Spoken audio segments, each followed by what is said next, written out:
E aí, pessoal?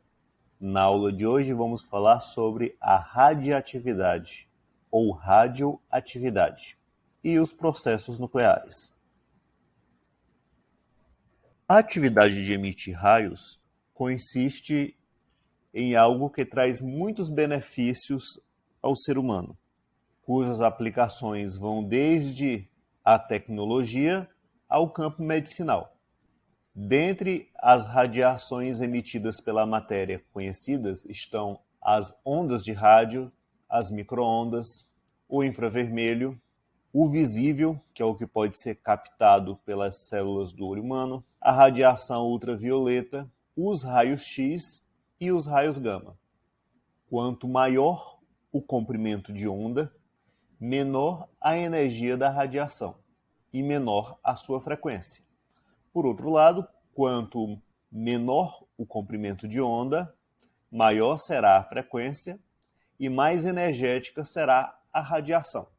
As radiações mais energéticas são ionizantes, ou seja, levam à formação de íons, ou radicais livres na matéria.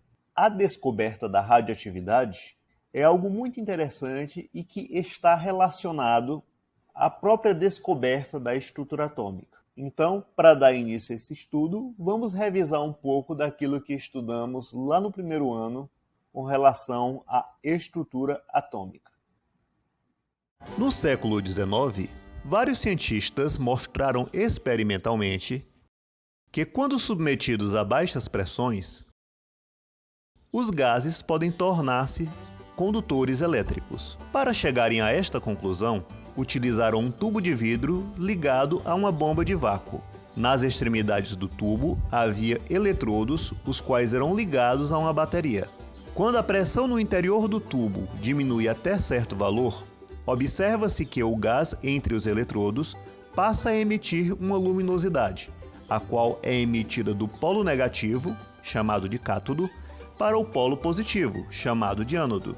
Por este motivo, estes raios foram denominados de raios catódicos. O físico britânico Joseph John Thomson demonstrou, em 1897, que os raios catódicos podiam ser interpretados como um feixe de partículas carregadas negativamente, as quais foram chamadas de elétrons. Utilizando campos elétricos e magnéticos, Thomson conseguiu determinar a relação entre a carga e a massa dos elétrons, e concluiu também que os elétrons deveriam ser constituintes de todos os tipos de matéria, pois observou que a relação carga-massa dos elétrons era a mesma para qualquer gás. Com base nessas conclusões, Thomson derrubou as ideias de Dalton de que o átomo era uma esfera maciça e indivisível e apresentou o seu modelo atômico, que ficou conhecido popularmente como modelo atômico do pudim de passas, em que o pudim seria a massa de cargas positivas e as passas seriam os elétrons em constante movimento. A principal contribuição do modelo atômico de Thomson foi demonstrar a existência de partículas subatômicas e a natureza elétrica da matéria. Tal modelo foi aceito até o início do século XX, quando Ernest Rutherford propôs outro modelo mais aprimorado que será descrito mais adiante. Para comprovar a existência do elétron, era necessário medir suas propriedades, em especial sua carga elétrica. Este objetivo foi alcançado por Millikan, através de sua célebre experiência da gota de azeite, realizada em 1909. A experiência da gota de óleo foi uma experiência conduzida por Millikan para medir a carga elétrica do elétron. Ele conseguiu isso balanceando cuidadosamente as forças elétricas e gravitacionais em minúsculas gotas de óleo carregadas e suspensas entre dois eletrodos de metal. Conhecendo o campo elétrico, a carga da gota poderia ser determinada. Repetindo o experimento em várias gotas, percebeu que os valores medidos eram sempre múltiplos de um mesmo número. Millikan interpretou esse número como sendo a carga elementar de um único elétron, cujo valor atualmente aceito é de aproximadamente 1,6 vezes 10 elevado a menos 19 Coulomb. No ano de 1886, um físico germânico chamado Goldstein, usando aparelhagem semelhante à de Thomson, observou o aparecimento de um feixe luminoso no sentido oposto ao dos elétrons. Este pesquisador concluiu que os componentes deste feixe deveriam apresentar carga positiva. Nesta experiência, no interior da ampola de descarga com gases rarefeitos é colocado um cátodo perfurado. Do cátodo perfurado partem os elétrons ou raios catódicos, que colidem com as partículas do gás contido no interior do tubo.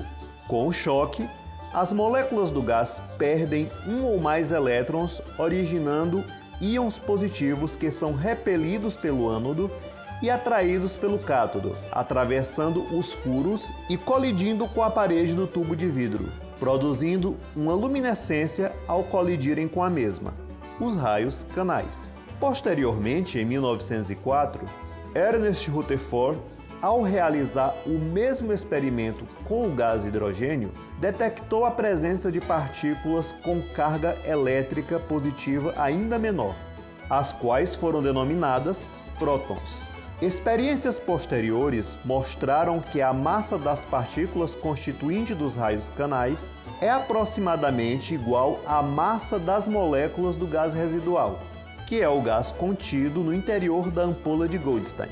Quando o gás residual é o hidrogênio, as massas das partículas dos raios canais, isto é, dos prótons, é a menor e aproximadamente 1836 vezes maior que a massa do elétron, e sua carga de magnitude igual à do elétron, porém com sinal contrário. No ano de 1895, Röntgen estava trabalhando com uma ampola de raios catódicos quando, inesperadamente, uma placa fluorescente que se encontrava fora da ampola emitiu luz. Concluiu que saía da ampola um tipo de raios desconhecidos, chamando-os de raios X. Colocando sua mão na trajetória dos raios X, observou sobre a placa a sombra de seu esqueleto. Os raios X são ondas eletromagnéticas de pequeno comprimento de onda, bastante energéticas e penetrantes. A descoberta dos raios X havia revolucionado o mundo científico. Foi então que o cientista Becquerel tentou descobrir raios X em substâncias fluorescentes. Após diversas tentativas, Becquerel descobriu que o sulfato duplo de potássio e uranila emitia raios semelhantes aos raios X. Em 1896, Becquerel declarava que o sulfato duplo de potássio e uranila emitia estranhos raios, que inicialmente foram denominados de raios de Becquerel. A nova descoberta causou profundo interesse ao casal de cientistas Marie e Pierre Curie, que trabalhavam no laboratório de Becquerel. Eles acabaram descobrindo que a propriedade de emitir aqueles raios era comum a todos os compostos que possuíam urânio, evidenciando assim que o elemento urânio era o responsável pelas misteriosas emissões. Para o fenômeno, foi sugerido o nome de radioatividade, ou radiatividade, que quer dizer atividade de emitir raios. Constatou-se que as emissões radioativas têm muita semelhança com os raios-X descobertos por Röntgen, sendo, por exemplo, capazes de ser retidas por espessas camadas de chumbo. O casal Curie começou a trabalhar com amostras que continham o elemento urânio. Medindo as radiações emitidas em cada amostra, verificaram que quanto maior era o teor de urânio na amostra, mais radioativa esta se apresentava. Uma surpreendente descoberta foi constatada quando eles trabalhavam com pechblenda, um minério de urânio. Examinando o minério com cuidado, foi observado que uma das frações de impureza extraídas da pechblenda apresentava-se muito mais radioativa que o urânio puro. Este fato fez com que o casal Curie desconfiasse da existência de outro elemento radioativo até então desconhecido. De fato, em 1898, eles conseguiram isolar um novo elemento radioativo cerca de 400 vezes mais radioativo que o urânio. Ao novo elemento foi dado o nome de polônio, em homenagem à pátria de Marie Curie, natural de Varsóvia. As pesquisas continuaram E logo depois, o casal Curie anunciava a descoberta de outro elemento muito mais radioativo que o polônio, e que foi denominado de rádio. O rádio produz intensas emissões. Elas atravessam até mesmo camadas de chumbo que seriam barreiras para os raios-x e tornam fluorescentes materiais como o sulfeto de zinco. Essas emissões exercem ainda efeito energético na destruição de células vivas. A emissão radioativa é constituída de partículas de carga positiva, partículas de carga negativa e ondas eletromagnéticas. Essas radiações receberam os seguintes nomes: partículas alfa para as de carga positiva, sendo constituídas de 2 prótons e 2 nêutrons, e são idênticas a núcleos de átomos de hélio. Há as partículas beta, que são de carga negativa e consistem em elétrons que saem do núcleo, quando um nêutron desintegra-se formando um próton, um elétron e um neutrino, que é uma partícula sem carga e praticamente sem massa. E também as emissões gama, que são ondas eletromagnéticas de alto poder de penetração. Um dos passos mais significativos no desenvolvimento do atual conhecimento sobre a estrutura atômica foi dado por Ernest Rutherford em 1911. O modelo atômico de Rutherford é baseado nos resultados da experiência que o mesmo e seus colaboradores realizaram ao bombardear uma lâmina delgada de ouro com partículas alfa, que são positivamente carregadas. Rutherford e seus colaboradores tentaram averiguar se os átomos eram realmente maciços.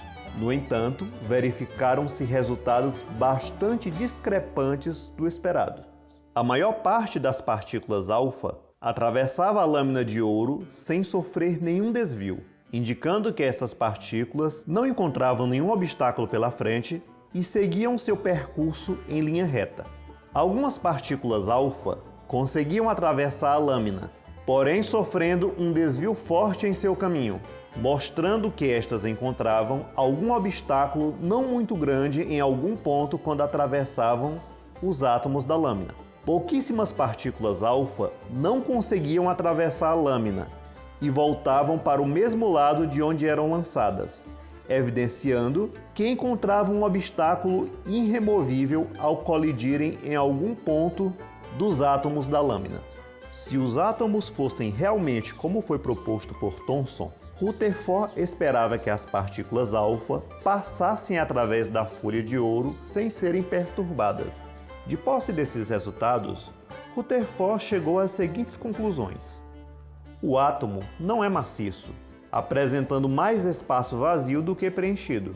A maior parte da massa do átomo se encontra em uma pequena região central, chamada de núcleo, dotada de carga positiva, onde estão os prótons, partícula subatômica de carga positiva, de magnitude igual à do elétron, cuja existência já havia sido demonstrada por Goldstein. Os elétrons estão localizados em uma região ao redor do núcleo, chamada de eletrosfera. Este modelo ficou conhecido como modelo do Sistema Solar, em que o Sol seria representado pelo núcleo e os planetas pelos elétrons. Rutherford havia observado que apenas cerca de metade da massa nuclear podia ser justificada pelos prótons, sugerindo que partículas de carga neutra e massa aproximadamente igual à do próton estivessem presentes no núcleo. A existência dessas partículas foi confirmada em 1932 por James Chadwick.